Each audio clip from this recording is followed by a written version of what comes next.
Muy buenas noches, bienvenidos amigos y amigas a este debate público. Yo siento ser una primera confesión que les hago nada más empezar este programa, escatológico últimamente, demasiados escatológicos al empezar estos programas. Ayer empezábamos el programa aprovechando la presencia ayer de Fernando Villa, empresario gasolinero asturiano, de cómo una profesora de universidad de Ohio, ni más ni menos, ha realizado un estudio y ha hecho un experimento según el cual con orina humana se puede hacer funcionar el coche, con un litro más o menos unos 40 kilómetros. Hoy tenemos que hablar de cómo el ministro de Fomento, Pepiño José Blanco, gastará 185.000 euros en papel higiénico de alta gama, porque parece ser que los funcionarios, altos cargos, etcétera, de este Ministerio de Fomento, bueno, deben tener una zona un poco sensible y necesitan un papel con un tisú, un tacto agradable, ¿no? Hay que matizar que no se lo gasta él, nos lo gastamos todos, bueno, no, y tampoco lo va a gastar él solo. Tampoco lo va a usar. Bueno, igual sí, ¿no? O sea, bueno, no. Hombre, mucho miedo, no sé si habrá en el seno del PSOE con las elecciones y tal, pero sí, somos momentos complicados, ¿no? Hombre, estarán sueltos de vientre y entonces tendrán que... son unas condiciones muy precisas de cómo tiene que ser el papel, de 9,5 centímetros de ancho, 24 metros de largo. Tiene que ser papel que esté hecho con bosques, pues no tratados con, que no sea de bosque virgen, que no esté tratado con cloro, que es una exquisitez ya de un refinamiento de estado de bienestar maravilloso. La sostenibilidad. Sí. Bueno, Gustavo, buenas tardes. Buenas tardes. Bienvenido. Ignacio Pérez, ¿qué tal? ¿Cómo estás, Ignacio? Bien. ¿Cómo va la campaña? Bien, muy animada, muy interesante y muy bien. De momento muy bien. Vamos a ver qué dicen los asturianos el 22 de mayo. ¿Qué dicen esto de las encuestas y eso? Yo sinceramente poco. Yo creo que las encuestas, y cada vez está más claro, se han convertido en un instrumento de marketing, más que de demoscopia, es una herramienta de marketing que se utiliza, pues bueno, según los intereses de cada uno y según lo que interesa destacar en cada caso, ¿no? Entonces, sinceramente, viendo además la discordancia que existe entre las que se van conociendo hasta la fecha, yo creo que lo que se puede extraer de ahí es que no sabemos cuál va a ser el resultado, quiere decir que hay una gran incertidumbre y que lo que sí parece de esas encuestas es que hay un gran sentimiento de cambio, ¿no? Hay una gran sensación en la ciudadanía en general de que llegó un momento en el que hay que cambiar y esa sensación de cambio se palpa. ¿En qué sentido? Yo creo que eso está por ver, ¿no? Pero eso es lo que se puede colegir claramente es eso. Más otras cuestiones, ya digo, creo que sería difícil extraer cualquier conclusión, ¿no? Sí, no, las encuestas sorprende de las que se han publicado en los últimos días, como algunas hechas con la misma metodología de encuestas telefónicas a un mismo universo aleatorio de entrevistados con unos mismos márgenes de error, etcétera, etcétera, los resultados son totalmente distintos. Entonces, ¿qué quiere decir? Según el periódico que lo publique y según la cocina que han ofrecido las agencias mercenarias de quienes han cargado la encuesta. Pero también es verdad que esas encuestas pueden ser la profecía autocumplida, es decir, si tienen potencia suficiente pues determinados partidos o medios para inocular una idea de triunfo o de derrota, pueden inducir efectivamente en la voluntad del consumidor, pues que es como un niño que está abierto a que le digan que tiene que consumir, y solo hay que ver. Es decir, que todos estamos sujetos al influjo de la publicidad. Lo que se vende es lo que se anuncia por televisión. A quien se vota es a quien dice las encuestas que van a triunfar o a ganar, según como sean. En este caso, como bien se decía, seguramente como está el personal muy cabreado y por mucho que nos estén intentando disimular la cruda realidad en la que estamos, es decir, porque aquí parece ahora que todos los debates se van... Pues que si consumimos mucho combustible, que si no sabemos conducir, que si tal, que si cual, no. 5 millones de parados, la espada de Damocles de la intervención económica de España por el crack económico pues está ahí encima, un montón de cosas, la corrupción exhaustiva. ¿Quién habla ahora de Río Pedro y de la corrupción del PSOE en Asturias, parece que se acabó todo por el cambio de juzgado, ¿no? Ahí sigue, pero con eso están logrando que el personal se olvide pues de todas las pifias que ha hecho el Partido Socialista en Asturias, en Andalucía, a nivel nacional, etcétera, y entonces luego le meten las encuestas, le asustan, sacan al Doberman, que es decir, están de nuevo volviendo a sacar extremas derechas, tal, o perder el voto con partidos minoritarios, no sé qué, y entonces pues el pueblo asustado dirá, pues qué buenos son, Zapatero quiso hacerlo, buen chico, pero ya se ha retirado, pero ahora vamos, y ahora te meten en la dialéctica si la Chacón o Rubalcaba, y eso no es el problema nacional, ¿eh? No, está claro. Vamos, lo tengo muy claro. Ya digo que yo creo que es un instrumento de marketing y así se están utilizando, ¿no? Están utilizándose para convencer a la ciudadanía de que, bueno, de que concentre su mirada en un determinado sitio, ¿no? Es como los focos, ¿no? Eso se utiliza como los focos que te iluminan solo una parte de la realidad y tratas de oscurecer el resto. Lo que pasa es que yo creo que, un poco lo que decía Gustavo, vamos a ver, no lo olvidemos, la realidad es la que es y la estamos palpando, es una realidad que es muy difícil de ocultar. En el 2008, recordemos cómo se llegó a las generales de marzo del 2008. Se llegó con una estrategia en la que se hizo la ocultación absoluta de cuál era la realidad en la que ya estábamos, porque ya estábamos en la crisis. En aquel momento sirvió porque, digamos que, en fin, podías manejar una serie de datos, una serie de números favorablemente y ocultar la realidad. Se negó la crisis, se negó todo, vivíamos, bueno, la campaña del PSOE del 2008, los carteles era por el pleno empleo, ¿no? Y mirar la que empezó a caer justo al día siguiente de las elecciones. ¿Qué pasa? Que yo creo que ahora ya no vale esa estrategia, no vale. Este próximo viernes tenemos la EPA de abril y ojo, porque eso va a ser una encuesta magnífica, ¿no? Y va a ser un dato, van a ser datos, ya lo veremos, bueno, pero va a ser, que podemos llegar a los 5 millones. En esa situación, en fin, esconder la realidad, ocultarla o presentarla tergiversada, como se está haciendo con las encuestas, va a ser muy difícil. Y por eso digo que yo creo que lo que las encuestas manifiestan es que hay una sensación, una necesidad de cambio en la gente que quiere buscar una alternativa distinta a lo que ya conocemos desde hace 30 años. Esa es la sensación que hay. ¿Cómo se vaya al final a concretar? Pues lo veremos, ¿no? El 22 de mayo lo veremos. Bueno, hay quien, aquí lo hemos dicho más de una vez, temen ese día después del 22 de mayo por lo que pueda pasar, ¿no? Y aquí ya hemos contado más de una vez que hay pequeños empresarios que están diciendo, si te debe la administración regional o local, esta o la que sea, mejor cóbralo antes del 22 de mayo, porque después pueden destaparse muchas alfombras, ¿no? Hemos visto en Cataluña, por ejemplo, ¿no? Sí, bueno, aquí, pero no es una amenaza, es una realidad. Lo que no se está haciendo, lo que nadie está haciendo, que es recortar el sector público que tenía que haberse hecho ya hace tiempo para relajar a los mercados internacionales. Lo que en Cataluña, pues esos 1.000 que han anunciado que van a echar, claro, pero todavía de 50.000, es decir, que eso irá en aumento. El mes de septiembre yo creo que va a ser un mes de un incremento del paro feroz. Ahora hay muchos empresarios y muchas instituciones que están manteniendo a su personal, aunque sea en precario, pues para ver qué pasa. Según que suceda después de las elecciones, personas dependientes de chiringuitos de empleo público y tal necesariamente van a tener que sufrir pues ahí un recorte porque no hay dinero, y luego en el sector privado pues también según lo que suceda y la confianza o la desconfianza que pueda generar el resultado del 23 de mayo, pues la solución es recortar necesariamente, pero para sobrevivir, no porque hay una maldad necesaria del empresario malvado y cosas así, ¿no? Sino porque no hay más cera que la que arde. Bueno. El escenario del que hablas es así, es real. Lo peligroso del caso es que vivimos una falsa sensación de bienestar, ¿no? Se mantiene una cierta sensación de bienestar todavía, que ya poco a poco, ya digo, en fin, está rompiendo por todos los lados.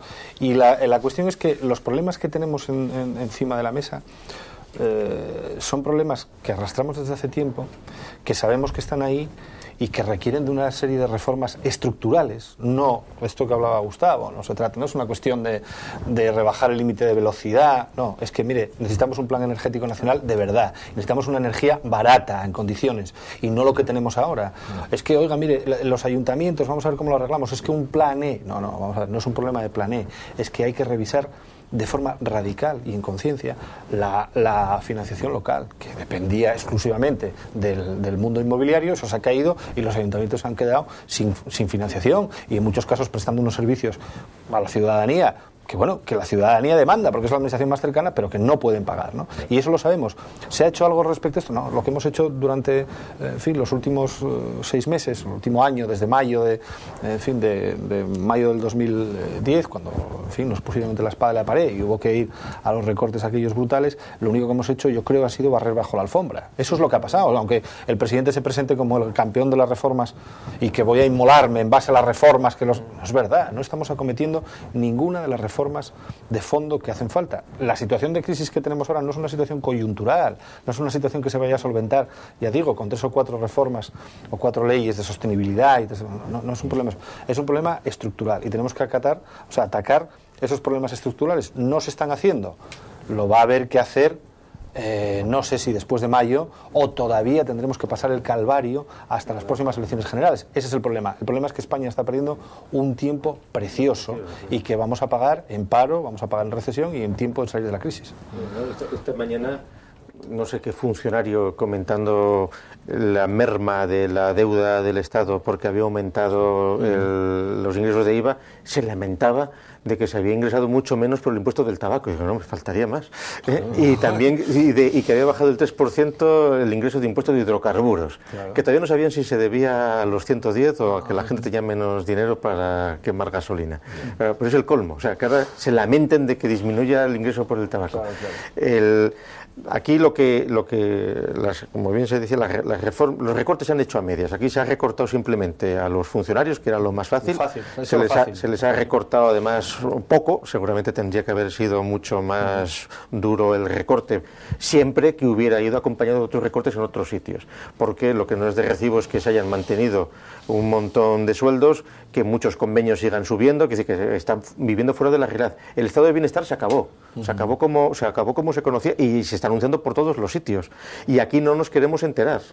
Y cuando nos enteremos o cuando sea evidente, la situación en la que nos encontramos va a ser mucho más trágica de lo que parece. Es decir, lo que no es de entender es, con 5 millones de parados, que no haya más descontrol social, más asaltos a supermercados. Es decir, ¿qué sucede? Que todavía están manteniendo el colchón de las familias, el colchón de la picaresca, a mucha gente. Ahora, en cuanto se supere un mínimo umbral, y lo que es evidente que sabemos que el estado de las autonomías es incompatible con una economía nacional, porque no es solo la situación de los ayuntamientos, es el despilfarro del sistema autonómico, es la cantidad de chiringuitos que hay duplicados por todos los sitios, de instituciones duplicadas, son totalmente cosas absurdas.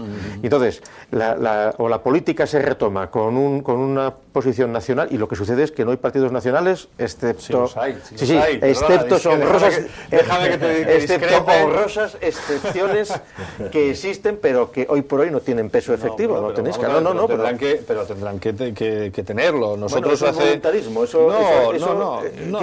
Vamos teniendo, de hecho, ojalá. Puede suicidarse España antes de llegar a eso. No, pero el peso se puede conseguir de muchas maneras. Y yo, por ejemplo, recuerdo que nosotros, a poco de constituirnos, organizamos unas jornadas en Gijón sobre el modelo territorial.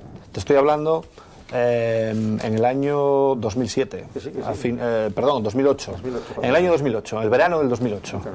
Y estábamos hablando del modelo territorial y empezamos a hablar aunque estabais en embrión, antes de las elecciones, después de las elecciones. No, ya nos presentamos a las elecciones de marzo del 2008. Se constituyó el partido en septiembre del 2007. La plataforma PRO, cuando empezamos a conectar y tal. No fuisteis a las municipales anteriores. No fuimos a yo me refería a eso, después del 2007. Pues nacimos prácticamente después de las elecciones autonómicas y municipales de hace 4 años. Eso es. Pero sí fuimos las generales de marzo del 2006. Y las europeas. Pero quiero decir que nosotros ya planteamos ese debate sobre que había que revisar la estructura territorial del Estado y que ese era un problema central de España en ese momento. Y nadie hablaba en aquel momento del costo del Estado autonómico, nadie hablaba de los excesos, de las duplicidades, redundancias y tal. Bueno, en el 2009 nosotros sacamos un documento, un libro que está publicado por la Fundación Progreso y Democracia, que se titula El costo del Estado autonómico, y donde hablamos de las duplicidades, excesos, redundancias, y hacíamos un cálculo, en fin, con datos científicos, datos objetivos, pero que bueno, que puede haber otra metodología distinta, en la cual hablábamos de que de poder aplicarse, digamos, las prácticas de las 3 mejores comunidades autónomas en gestión de personal, en la eficiencia de los determinados prestación de servicios. Si aplicásemos esas prácticas de las 3 mejores al resto de comunidades autónomas, que además es una práctica que se hace mucho en la Unión Europea, ¿no? El benchmarking y buscar cuáles son las mejores prácticas y tratar de trasladarlas a otros ámbitos, podríamos ir a un ahorro de 24.000 millones de euros, cifrábamos nosotros, ¿no? O sea que nadie hablaba de aquello, pero es que no lo hablaba ni Rajoy. Rajoy en aquel momento estaba pactando los estatutos de segunda generación. Pero vamos a ver. Quiero decir, hemos puesto eso en el debate, que yo creo que no estaba, y eso, bueno, poco a poco va surgiendo en la ciudadanía esa sensación que no estaba. Demasiado poco a poco, es decir, un año antes que UPyD pusimos en marcha la Fundación de NAES en Defensa de la Nación Española, con ideas parecidas, sin entrar en el plano de la acción política. Y lo que sí tendrás que reconocer es que no se corresponde la gravedad de la situación nacional con la ansiedad que tendría que haber, por ejemplo, por militar en UPyD, por abrirse tal, por estas cosas. Es decir, el personal está totalmente adormecido con el estado de las autonomías, con los 2 grandes partidos nacionales que están fragmentados en reinos de taifas que ya no son partidos nacionales, entonces y que ni siquiera son conscientes del atolladero en el que estamos. Entonces, mientras... Claro, es que estamos en un sistema que llevaba muchos años y en la cual se había creado, digamos, una hidra de muchas cabezas. Las administraciones habían duplicado. Pero mantiene toda su fuerza todavía. Bueno, ¿no? Pero y que poco a poco se va rebajando. Yo creo que ha entrado ya en muchos... pero parece que va a haber que entrar ya a la debacle absoluta para poder empezar a reconstruir de las cenizas. Las crisis también muchas veces son una oportunidad. En muchos casos hay que verlos como una ventana de oportunidad para, desgraciadamente, tomar decisiones ya en ese momento que si no se tomarían. Hay un empresario amigo mío tremendamente optimista que siempre me recuerda que los chinos utilizan la misma palabra para decir crisis y oportunidad. Está claro, a ver si es verdad. Por cierto, Gustavo, que siempre, de todas formas, en cualquier caso siempre nos quedará, no sé si París o Alemania, quiero decir que en cualquier caso podemos emigrar a otro país porque cada vez lo hacen más. En un año, los españoles que emigraron crecieron un 8,2%, ya son casi 2 millones los españolitos que se han marchado. Esa cifra hay que matizarla por lo siguiente, es decir, esa es cifra de españoles que están incardinados en el extranjero. Pero habría que distinguir ahí todos los nacionales de estos países que han adquirido la nacionalidad española.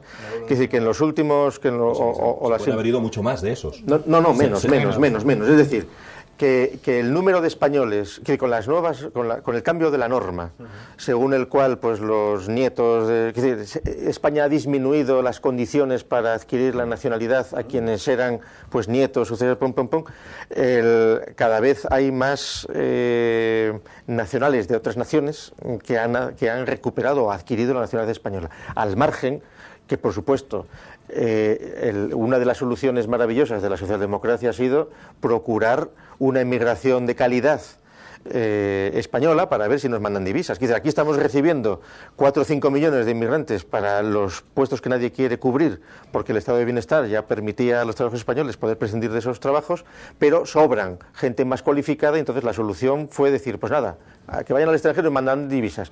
Y no de otra manera se entiende esa sucesión de programas que es españoles por el mundo, castellanos por el mundo, castellanos por el mundo.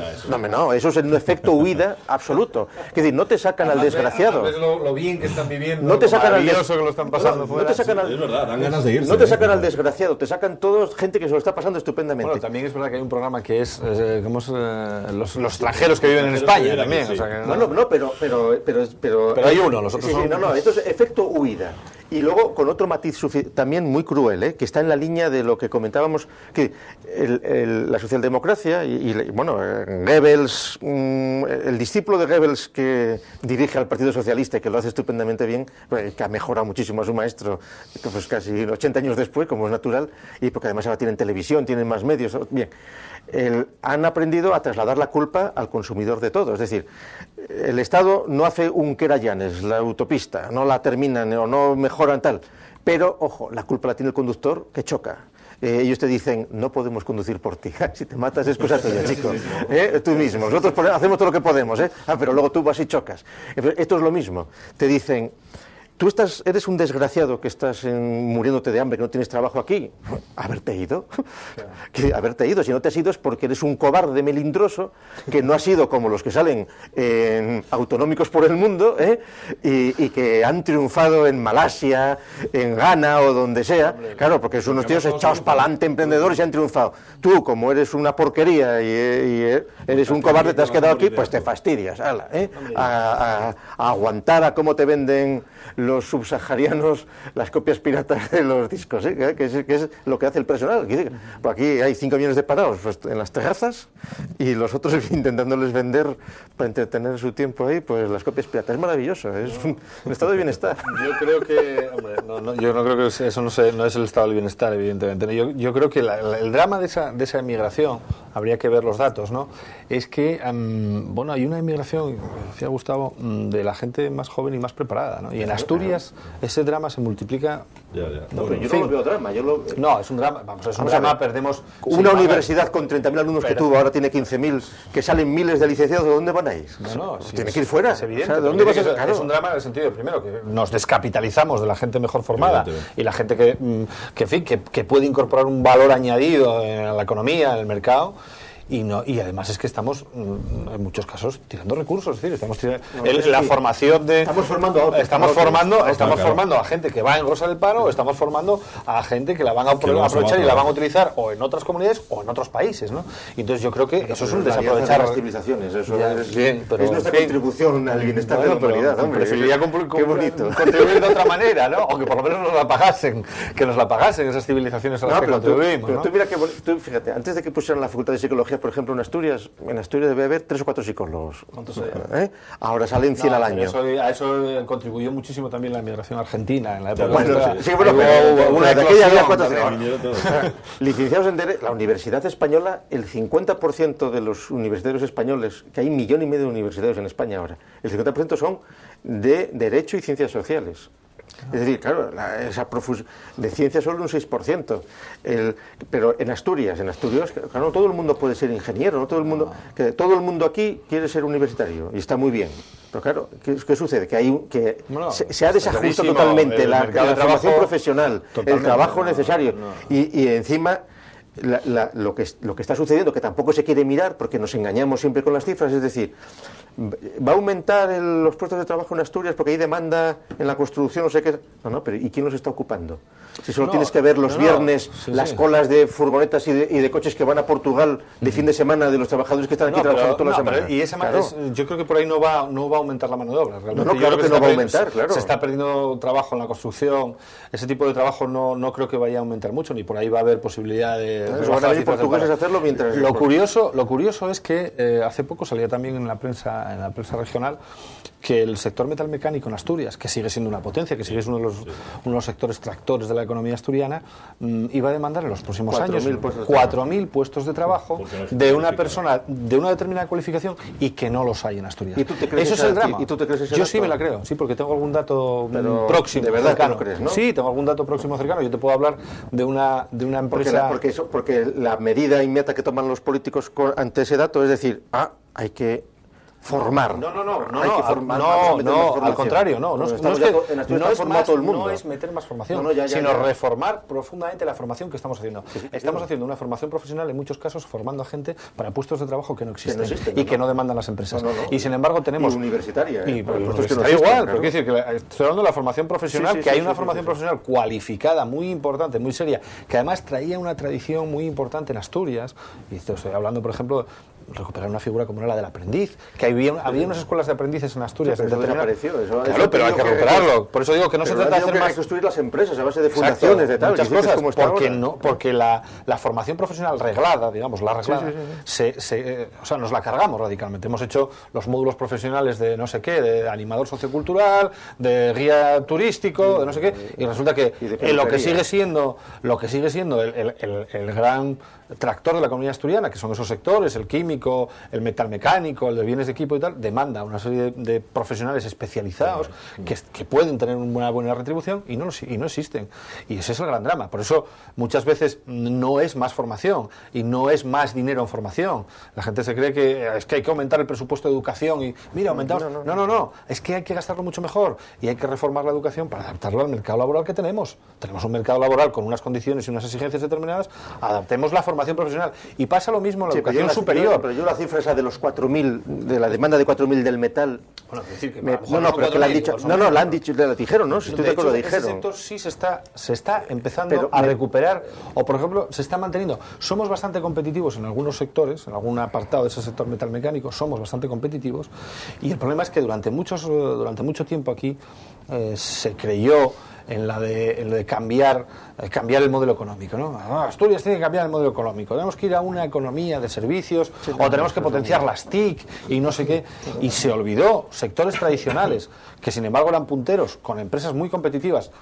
Es el único sector en el donde tenemos medianas empresas, no grandes hay 2 o 3, pero es el único sector que tiene un cierto tejido empresarial de tamaño medio, que es el que te permite innovar, es el que te permite hacer I+D+I y es el que te permite crecer y salir al exterior, porque el resto de sectores asturianos son microempresas, que es el gran drama que tenemos un montón de microempresas que no tienen esa capacidad de competir. Entonces yo creo que lo que tenemos que hacer es un poco atender a los tractores clásicos de la economía asturiana, los nuevos sectores también, y adaptar la formación, hacer una formación muy diferente de la que estamos haciendo en todos los aspectos, ¿no? La formación profesional, en la secundaria. Es curioso cómo ha aumentado, se ha recuperado las estadísticas de alumnos en la universidad, es decir, bueno, pero es un paro encubierto en el cual a la gente la mantenemos ahí durante 4 o 5 años, en muchos casos con un costo importante para las arcas públicas, porque, en fin, es un paro encubierto. Sí. No, digo, el estudiante paga. No, la universidad... No paga nada, paga un porcentaje muy pequeño de la matrícula, del costo. No, pero no crece. Es decir, no crece, pero quiere decir que estás pagando... No, pero estamos los mismos profesores ahora que hace varios años, cuando no, yo no digo que haya que recortarse, seguramente no. Claro que hay que recortar. Lo que hay que hacer es gastar mejor, seguramente, mucho mejor. Pero te quiero decir que el mayor gasto de la universidad es el capítulo personal. Y entonces, prácticamente hay los mismos profesores que cuando había el doble de alumnos. Y sin embargo, ahora se habla de masificación. Hombre, puntualmente en alguna carrera. La mayor parte de los profesores estamos sin alumnos. Entonces, a eso voy, y entonces decir que hace falta más dinero porque hay masificación, vamos, los políticos como si fueran capullos. Es decir, que si solo tienes que mirar. Lo que hay que hacer es gastar mucho mejor, reformar. A lo que y lo hablábamos, tocando un poco lo que hablábamos antes, hablábamos de los recortes, efectivamente. En el mes de mayo, el 9 de mayo, en una noche hubo que recortar brutalmente el gasto público y se fue a lo fácil. Primero, porque no se había hecho nada anteriormente y en ese momento, esa misma noche, con los 3 o 4 líderes mundiales, con una llamada de teléfono, pues se hicieron mucho más de lo que todas las protestas sociales anteriores, ¿no? Y se fue a los recortes fáciles, porque era suprimir 6 o 7 líneas en el boletín oficial. La capacidad de influencia, que eso es otra cuestión. El gran drama también de la estructura territorial que tenemos en España es que el gobierno central puede incidir escasamente sobre un 30% del gasto público. Claro.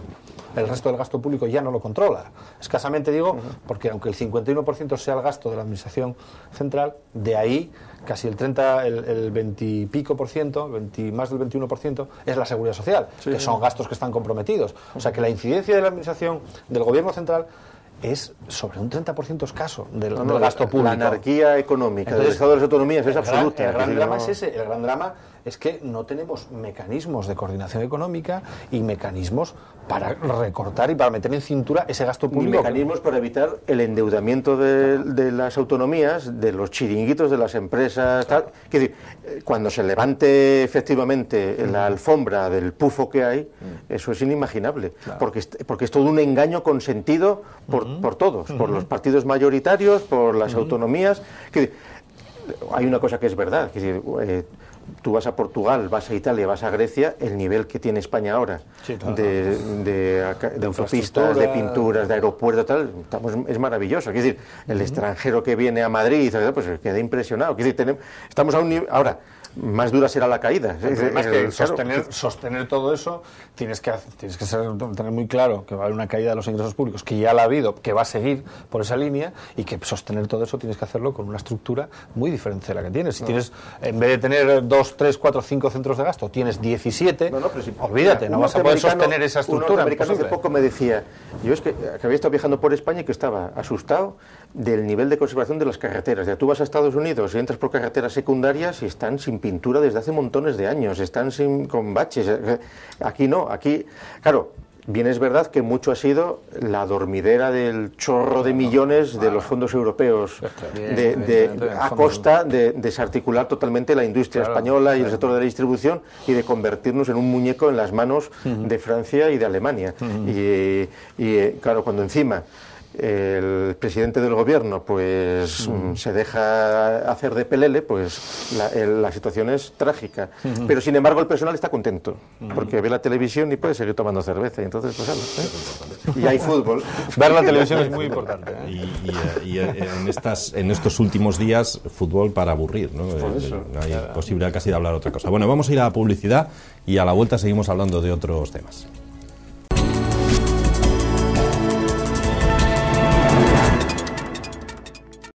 Bueno, aquí estamos de nuevo con todos ustedes en este regreso de la publicidad. Es la polémica en estos días, y en ella está envuelta Asturias. 3 comunidades, entre ellas nuestra región, se niegan a pagar la fecundación a mujeres lesbianas. Dicen que realmente no hay, la sanidad pública está para curar, para llevar a cabo mejoras de tipo sanitario, problemas de salud, pero no para garantizar el derecho de ser madre. ¿Pensáis que, porque además hablábamos hace un momento de ese reino de taifas que son las comunidades, ni en esto se ponen de acuerdo, en unas sí, en otras no, depende de donde te toque vivir, puedes tener unos servicios o no? ¿Pensáis que la seguridad social debe pagar este tipo de cosas o no? Yo creo que se lo deben pagar a las lesbianas que por la cópula natural no puedan quedar preñadas, porque entonces se asimilaría a la situación de una pareja heterosexual que por la vía natural no puede alcanzar la fecundación. Esa es la razón por la cual se utilizan estos sistemas. Es decir, este es el caso de que una pareja heterosexual pues fueran al médico y dijeran, es que no me apetece copular con mi señora, quiero que lo hagan por fecundación in vitro. Le dirían, oiga, no, pues mire, es cansado, es un esfuerzo, pero hágalo porque es un despilfarro. Esto es lo mismo, es decir, si una pareja de lesbianas por naturaleza son estériles entre sí, por definición. Entonces, si pues quieren alcanzar la maternidad, una de ellas, A o B, da lo mismo, pues nada, ya sabe lo que tiene que hacer, que es decir, pues practicar la cópula carnal. Bueno, no, coño, pero es que entonces lo que no tiene sentido es querer ser madre sin intervención de varón y querer recurrir a artilugios que no están previstos para ese asunto. Es decir, porque entonces, aunque sí que podría aplicarse pues a alguna cláusula, decir, no, financiarles el psiquiatra, financiarles, porque es un caso de patología. Es decir, no, es que quiero ser madre sin concurso de varón. Y yo, chico, la Virgen María. Claro, pero salvo ese caso, en el cual pues millones de personas creen, y además sancionado por la máxima autoridad eclesiástica, etcétera, etcétera, y por la tradición y la teología, pues lo demás tiene que haber concurso de varón. Y entonces, por eso te digo, salvo en el caso de que... pero es más, en el caso de la pareja tendrían que ser las dos las que fueran incapaces, porque si lo que quiere tener la pareja es un hijo, la ventaja de los lesbianos es que tienen dos matrices. O sea, que si una fuera incapaz, hombre, el malo sería que la otra no lo fuera. Hay un plan B siempre, ¿no? Hay un plan B, y entonces cambian progenitor A y B. Pero claro, lo otro es un despilfarro económico absoluto, claro. Bueno, yo en fin, estoy de acuerdo con ha dado una magnífica explicación aquí el profesor de filosofía, que esto es casi una cuestión de filosofía, más que de biología. Yo creo que el asunto de economía. Y de economía. Esto es una cuestión de economía, fundamentalmente de economía, ¿no? La situación en la que estamos ahora mismo, teniendo en cuenta que el gasto sanitario se ha incrementado en Asturias el 70% desde que hemos asumido las competencias, el 70%, llevamos 9 años y hemos aumentado el gasto sanitario el 70%. Bien, eso, a la luz de ese dato, yo creo que esta aspiración, legítima o no, en fin, de estas mujeres, de estas lesbianas, yo creo que se pone ya en su contexto adecuado, ¿no? A partir de ahí, yo creo que hay un problema que ha calado socialmente, y sobre todo en ciertos sectores sociales, que es esta política que se ha vendido durante bastante tiempo, pero en los últimos años en el gobierno de Zapatero más, que es la política de la extensión de derechos. Esta política de somos lo más moderno, somos lo más izquierdoso que existe, porque hemos hecho una política de extensión de derechos, yo sinceramente creo que esa política de extensión de derechos forma parte del marketing, es una política de marketing que vende muy bien, pero a la vez que se hacía esa extensión de derechos, el problema es que estábamos poniendo en peligro cosas tan importantes como la sanidad y como la igualdad de derechos para todos, con un sistema sanitario al que pueda acceder cualquier español en cualquier parte de España, o la educación y demás, ¿no? Y es una medida, quiero decir que esa política al final es una política de un cierto control social, de mantener un cierto control social y de poner telas delante de los ojos a la gente para que no vea cuál es la realidad. La realidad es que el sistema sanitario tiene un problema de sostenibilidad muy serio, que va a haber que racionalizar ese gasto, y que, ya digo, el 70% ha aumentado el gasto de la sanidad asturiana desde el año 2001, 2002, que asumimos las competencias, y a partir de ahí hablemos de este tema, o hablemos, por ejemplo, de los dentistas, porque, por ejemplo, no cubre las prestaciones odontológicas que cubre la sanidad pública. ¿A un dentista de la Seguridad Social o a mí o a quien sea? No, eso es, hombre, pues seguramente la cruda realidad es que al sistema le sale más barato el sistema actual de que los dentistas sean privados, probablemente. Probablemente, pero quiere decir que yo creo que tenemos que poner todas estas reivindicaciones en un contexto de que el Estado no te va a poder garantizar todas tus aspiraciones y la felicidad y todo, que ese es el problema, que yo creo que el problema es que hemos vendido eso. Si es que es imposible, es decir, que es absolutamente imposible. Entonces, pues, más que en otro plano, en fin, ya de la biología, la teología. Pero que es un grado ya de confundir todo, es decir, es un error absoluto llamar matrimonio a un matrimonio, porque no es un matrimonio precisamente, que lo llamen de otra manera, oye, parejas, no sé cómo lo quieres llamar, y con todos los derechos que tú quieras. Los derechos, eso sí, la igualdad de derechos, yo estoy absolutamente de acuerdo, y el matrimonio homosexual, absolutamente de acuerdo, pero los derechos no dependen de cómo llames a las cosas, claro, que hemos buscado la equiparación y la igualdad y los derechos nombrando las cosas de determinada manera. No es un problema de nombres, es un problema de contenido. Démosle contenido a las cosas y luego llamemos las cosas por su nombre. Y luego hay otro montón de figuras que son muy discutibles, que sean razonables, como son todo lo que tiene que ver con las adopciones, etcétera, etcétera. Sí, porque eso ahí entras ya en otro... Es decir, que aquí no son cuestiones religiosas, como siempre quiero reducir, no, es que el matrimonio judío-cristiano no, son cuestiones biológicas y etológicas, son de la estructura de la familia animal que somos, y entonces no es tan seguro y tan sencillo pues asegurar que es absolutamente indiscernible todos los experimentos que se pueden hacer de una y otra manera, al margen de las excepciones que hay y de todos los casos que se pueden dar. Y entonces la confusión máxima es esta, es decir, no, es que como somos un matrimonio todo, tenemos derecho a todo, vale, pero es que que no hay por qué recurrir a procedimientos que no son que no están previstos para eso en absoluto. Bueno, ¿UPyD lleva imputados en las listas? Porque Esperanza Aguirre dice que la suya sí, pero por tonterías. Ya, claro, por tonterías, ella considera tonterías el Código Penal, porque si una persona está imputada es porque supuestamente hay indicios racionales de que ha cometido un delito, por lo tanto... Es un delito por una tontería. Sí, ¿no? Bueno, pero es un delito. Es decir, además hay que saber que las infracciones pueden ser de dos niveles, las faltas y los delitos. Tú por falta no estás imputado, las faltas son las tonterías, las infracciones menores son faltas. Sí, bueno, los delitos son... imputado no es condenado tampoco, ¿eh? No, estoy de acuerdo. Estoy de acuerdo. Pero quiero decir, pero que quiere decir esa distinción de imputados A, imputados B, imputados graves, imputados menos graves, ojo en el jardín en el que nos metemos. Sí, bueno, el Código Penal es el Código Penal, y cuando el Código Penal, que además el derecho penal funciona con un principio que es el de intervención mínima, es decir, procuremos sancionar el mínimo de acciones posibles. Es decir, estamos sancionando con un delito conductas realmente graves. No le quitemos la importancia que trata de hacerlo Esperanza Aguirre, ¿no? No, bueno, pero yo tampoco le daría la pureza que tú le das. No, yo se la doy. Yo ¿Hay alguno de UPyD que fuma alguno de UPyD, por ejemplo? Sí, por supuesto, muchísimo. Es más, ahora hay algunos que hemos empezado a fumar ahora. Somos gente rebelde, ¿no? Somos gente rebelde, sí, lo de 110 también no podemos hacer. ¿Cómo vas a votar a alguien que tiene una salud podrida, que es dependiente de un cigarrillo? Eso es terrible. Es mal vivir. Tú me preguntabas si... No, bueno, además, fíjate... No, efectivamente, ha habido un caso, ¿no? Ha habido un caso. Es que nosotros en los estatutos llevamos una cláusula por la cual no pueden concurrir en nuestras listas personas que tengan algún tipo... Donde haya una resolución... Esto es muy importante, ¿no? Donde haya una resolución judicial en la cual se adopte una medida de imputación de determinado ciudadano.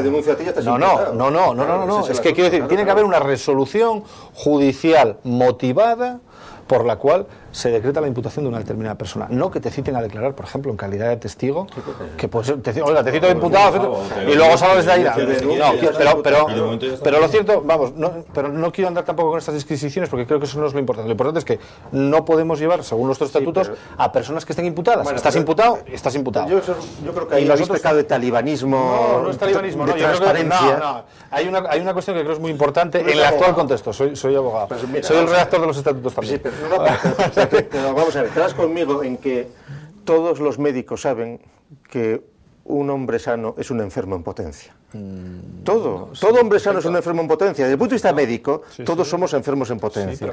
Desde el punto de vista jurídico, todos somos imputados en potencia. Entonces, la diferencia es menor. Hay tal graduación de la potencia a la realidad. Tú sabes que pero ¿dónde está? Pero la multa que te ponen, el fumar.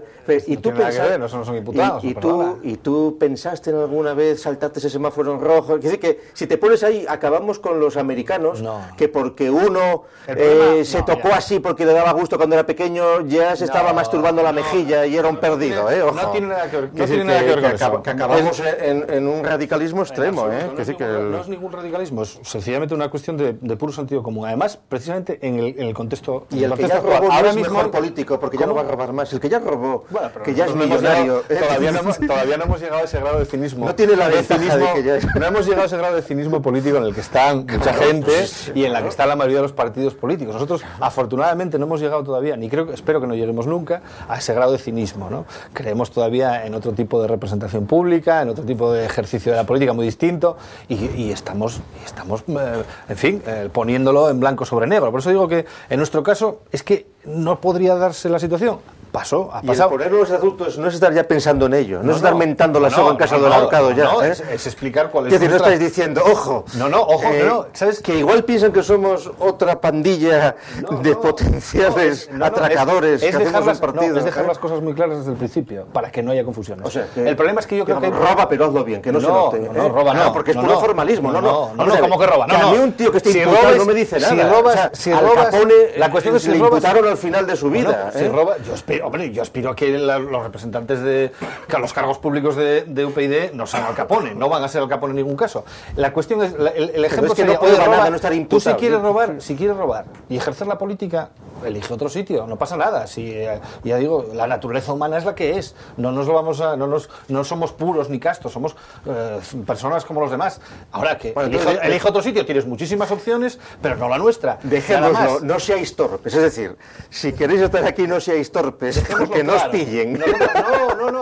Mira, dejémoslo claro. ¿Por qué? Porque hay un juego perverso en esta historia de las imputaciones, claro. En fin, podríamos entrar ahí en una disquisición jurídica y no quiero en eso, ¿no? Porque el problema es que cuando antes era el procedimiento de instrucción, era el sumario, había una cosa que se llamaba el auto de procesamiento, que llevaba unas motivaciones, que llevaba una cosa y tal, y eso, en fin, cuando se rompe el procedimiento y se van a los procedimientos abreviados, no hay esa fase intermedia donde hay un enjuiciamiento en la fase de instrucción previa, da igual. Queríamos ser muy claros. ¿Por qué? Porque para nosotros el asunto de la corrupción es un asunto fundamental en España, porque no creo que se puedan hacer bromas. Estamos hablando es un asunto fundamental. Es apariencia de transparencia. No, apariencia ninguna. Con esa norma realidad. Es pura apariencia de transparencia. No. Con eso no me garantizas que no roben los que estén ahí. Pero es que lo que garantiza... Al revés, estáis contratando los más finos, los más hábiles, los que no han sido imputados. Es genial. Lo que garantizamos es claridad. Y le decimos claramente, mira, yo no sé si vas a robar o no vas a robar. En fin, yo creo que no, confío en que no, confiamos en que no. Ahora, desde luego, tú lo que tienes que tener muy claro es que si se da esta situación, nuestra reacción automática es esta. No vamos a actuar en función de si eres el presidente de la Comunidad Valenciana y entonces vamos a tener un costo político determinado y por lo tanto contigo nos la vamos a pillar con papel de fumar y vamos a ver si contigo...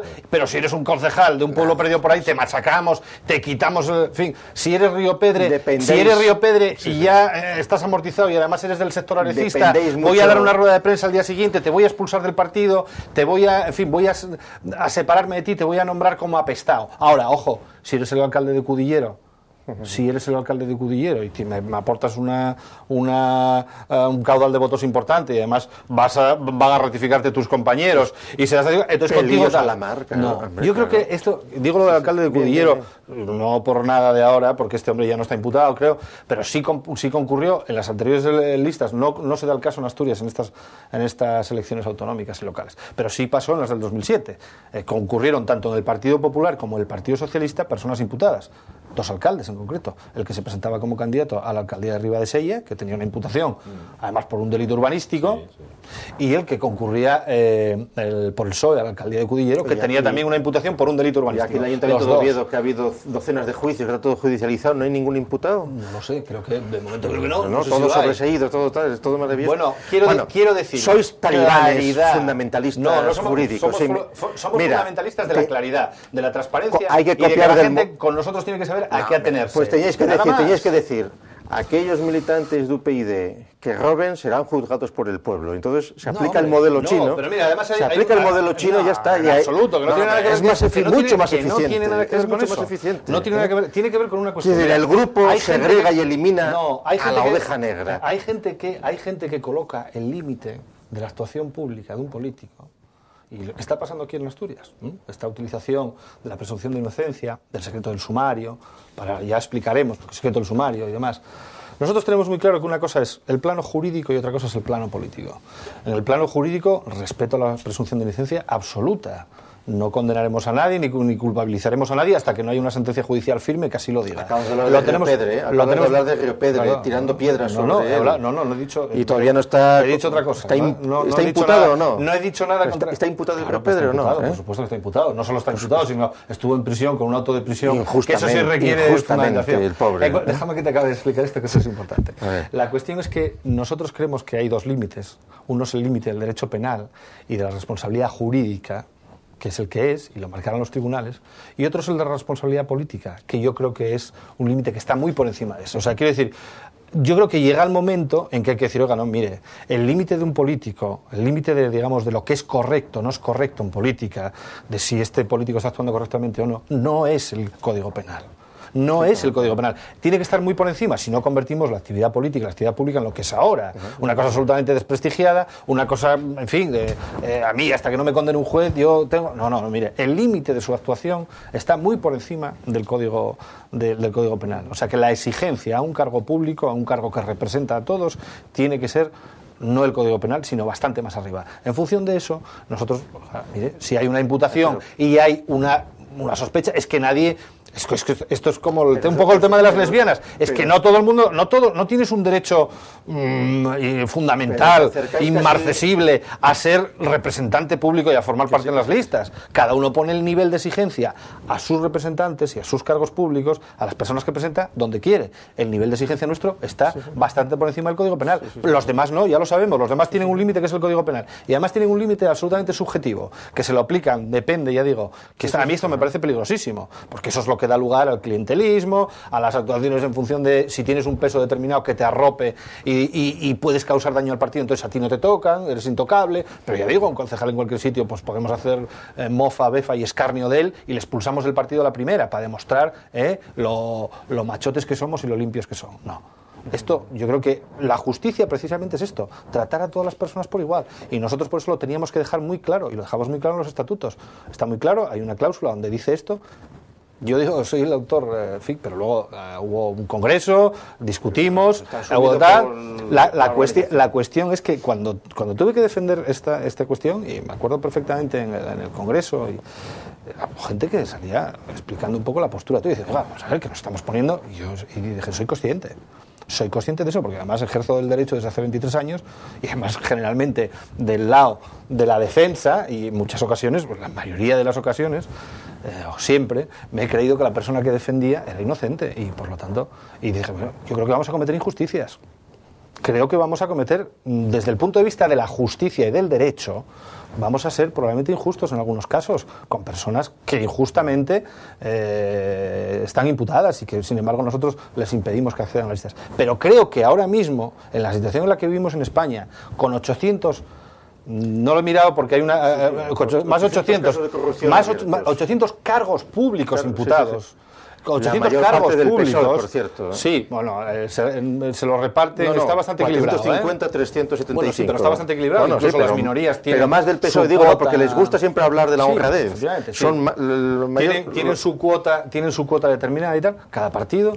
Bien, nosotros en este momento creo que tocaba ser injustos jurídicamente, pero tratar de darle a la ciudadanía otro modelo de representación pública distinta al que tenemos. No le dais garantías a la ciudadanía. No, damos la garantía de que si pasa el hecho A, sucede B. Esa es la garantía que tiene. Y eso es lo justo. Eso es lo justo. ¿Ves? Le echan, no porque nos robe, sino porque es tan torpe que se ha dejado imputar. No. Ya digo que no es eso, y que afortunadamente yo creo que el cinismo al que tú estás haciendo gala ahora mismo no es el que piensa la mayoría de los... El público es eso y mucho más. Bueno, no sé el público, desde luego nosotros beatíficos y justos, mira, ingenuos. Es una discusión muy interesante. Yo tenía un profesor, uno de los buenos profesores que tuve en Derecho, tuve alguno, no muchos, pero alguno tuve, que me acuerdo que nos pasamos una clase, la primera de las clases, dijo, ¿ustedes cuándo creen que se cumple el Código Penal? ¿Cuando alguien asesina a otra persona? ¿Usted cree que está cumpliendo o incumpliendo el Código Penal? Entonces, por supuesto, está incumpliendo el Código Penal, ¿no?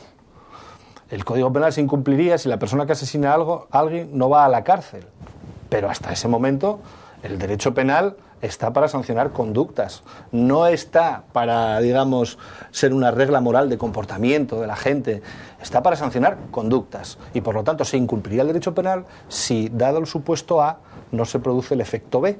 Es decir, si una persona que asesina a alguien no va a la cárcel, en ese caso estaría incumpliéndose el derecho penal. Pero si una persona que asesina a alguien va a la cárcel, se está cumpliendo el derecho penal. Pues esto es lo mismo, nosotros queremos darle seguridad a la gente, que sepa perfectamente de antemano cuál es el comportamiento de UPyD ante un caso dado. Dado el hecho A, se produce la reacción B. Para todos, o sea, para cualquiera, sea nuestros próximos presidentes de comunidad autónoma o concejales de urbanismo de cualquier pueblo, o sea un militante, como nos ha pasado, porque nos ha pasado un caso, o sea un militante del pueblo de Seseña, que nos ha pasado la situación de que iban las listas, no sé si el 9 o el 10 o el 8, en un pueblo llamado Seseña precisamente. Qué curioso, y no, es que el auto de imputación salió después de que se hubiesen aprobado las listas. Es decir, él no estaba imputado, pero ha sido imputado ahora, en este mismo momento, por una sentencia judicial de un juego de instrucción de Toledo, y entonces le hemos retirado de la lista. Yo, mientras no prohibáis fumar, no me convencéis.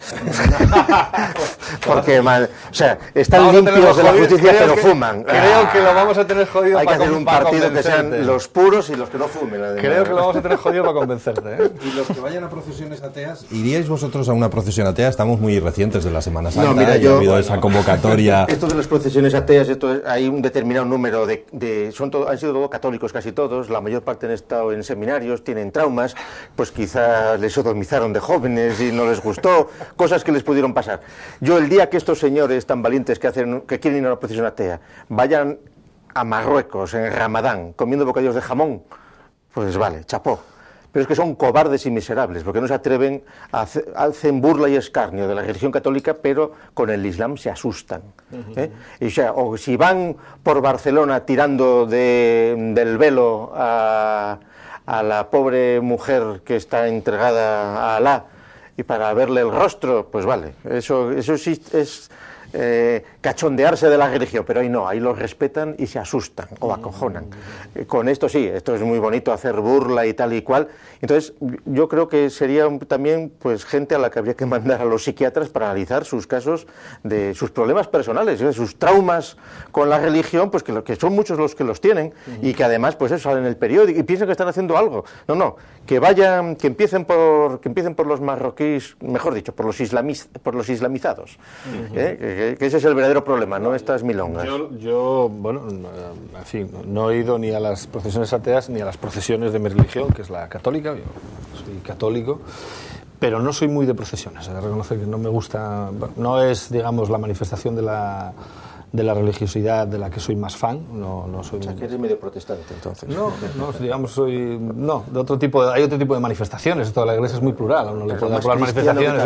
Un católico es público, tiene que ir a la procesión. Joder, no, absolutamente público. Hay que salir del armario, ir a la procesión, pero además sin capuchón. Yo creo que el capuchón es el domingo de resurrección, que es cuando se lo quitan, pero luego tienes que ir. A mí es que, digamos que la iconografía nunca me ha llamado excesivamente, ese tipo de iconografía. Pero es que uniendo tu talibanismo jurídico. Que no es talibanismo. Vamos a ver. Tú eres un calvinista peligroso, tú eres un protestante feroz, ¿eh? Bueno, sin saberlo. En fin, este tipo de transversalidad religiosa. Eso es lo de transversalidad, es un concepto que está muy de moda y, en fin, yo sí, en la Zoleda. Se aplica mucho, ¿no? Pero que conste, he de reclamar el copyright, ¿eh? Porque cuando se empezó a hablar de transversalidad aquí, empezamos a hablar algunos en el 2007 o el 2008, los demás todavía no eran transversales. Pero, quiero decir que vamos, yo creo que además estoy de acuerdo con lo que dice Gustavo, ¿no? Es decir, eso esconde detrás algún tipo de complejo. Yo creo que, en fin, lo que hay que hacer es respetar. Además, en España, hombre, hay que reconocer que estamos hablando de una manifestación de religiosidad, las personas que somos católicas, pero también forma parte, digamos, de un componente cultural, ¿no? En fin, los pasos de Salcillo, y turístico, y tal, de todo tipo. O sea, que decir que en fin, renegar un poco del entorno sociocultural en el que vivimos, yo creo que cuando además, lo que él decía, es que además hay que reconocer que creo que vivimos en un entorno sociocultural de mayor igualdad, de mayor libertad que en otros sitios donde ese tipo de cosas no se permitiría. Yo las procesiones lo que sí reivindicaría es que los propios católicos y las iglesias y quienes promueven las procesiones pidiesen al Ministerio de Cultura que les quitase ese reconocimiento de interés turístico. Bien, no estoy porque claro, una procesión de interés turístico, eso es para el explorador, para el antropólogo que va a verles. Es decir, mira cómo aquí estos aborígenes procesionan unos días al año, como vas a ver, pues no sé, a los negros del África tropical que van haciendo turno, o vas también a ver pues cómo se inmolan pues los maometanos. Es una cosa entretenida desde el punto de vista antropológico. Pero claro, que las subvenciones a las procesiones las den las concejalías, las consejerías de turismo, ¿eh? Eso es un insulto terrible a la religiosidad. Y que ellos estén orgullosos y en sus carteles pongan procesiones de Zamora, declaradas de interés turístico. Hombre, estás reconociendo que estás haciendo gratis, de extra, para que vengan turistas. Desde el punto de vista del turismo es buenísimo porque lo mueve mucho y fíjate tú, si hubiera que pagarles a los de las procesiones a sueldo de lo que cobran los mangantes del elaborado del Niemeyer por hacer sus performances, sería terrible, sería carísimo, o sea, una procesión pues no habría presupuesto. La altura estética de la... Bueno, superior a la de la laboral. La Iglesia Católica en eso lleva siglos de ventaja, ¿no? Y la altura estética de las procesiones es muy difícil que se alcance con otro tipo de performance. Todos los creativos y artistas por hacer chuminadas lo que nos han costado. Y esto sale gratis, y es maravilloso. Y tiene más público, además. Y tiene más público. Y además eso, el morbo, si llueve no salen y tal. Está muy bien. Bueno, señores, que muchas gracias por estar aquí. A Gustavo Bueno. Nada, a vosotros, esto es... Y a Ignacio Prendes también. Muchas gracias a vosotros. Bueno, y hay que agradecer al público que nos está viendo a pesar del fútbol, de esa burda maniobra de contraprogramación contra Teleasturias. Alguna Los que mente... no lo escuchan no saben lo que se pierde. Lo vean mañana que se repite, creo, ¿no? Sí, se repite, así que... Bueno, y por internet... Pues y lo pueden ver por internet cuando quieran. Bueno, señores, muchas gracias por aguantarnos, efectivamente, en una noche como esta. Hay otras alternativas también, afortunadamente. Y volvemos ya la semana que viene. Gracias, buenas noches.